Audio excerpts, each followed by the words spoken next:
श्रेष्ठ संकल्पों को सदा दिमाग में रखने से समाधि की तरह शक्ति प्राप्त होती है।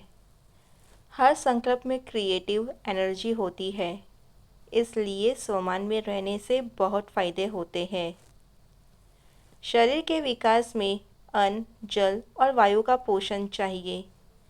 उसी प्रकार संकल्प शक्ति के विकास के लिए संपूर्ण पवित्रता एवं विश्व कल्याणकारी की भावना चाहिए।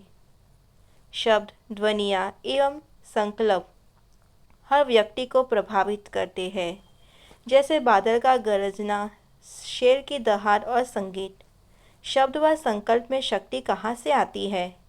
विचार के रूप में जो मानसिक तरंगे पैदा होती है और किसी चीज़ व व्यक्ति से टकराती है, अर्थात उसके बारे सोचते हैं, तो वह तरंगे बहुत शक्तिशाली बन जाती है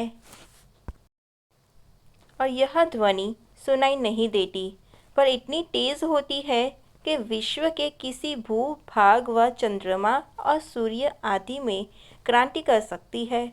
आप विचारों को ऐसे समझो कि ये शब्द है और जैसे ही किसी व्यक्ति के बारे में सोचते हैं, वह सुन रहा है, चाहे उसे हम जानते हैं या नहीं जानते, क्योंकि यह बोल सूक्ष्म होते हैं।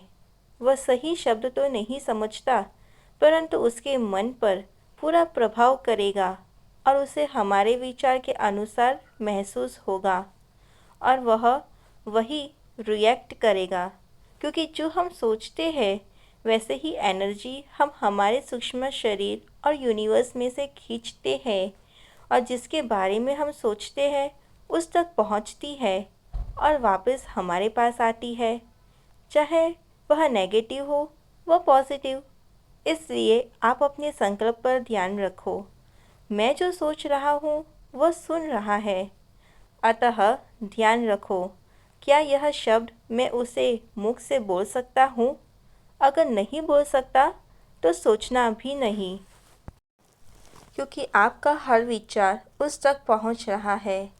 यह ज्ञानी अज्ञानी का भेद नहीं है, इसलिए हमें जो चाहिए वही सोचने की आदत डालनी है। मन को ट्रेनिंग देनी है, इसलिए मेडिटेशन ज़रूरी है और इसके लिए पॉजिटिव संकल्प चलाकर मन को शांत करना बहुत आवश्यक है।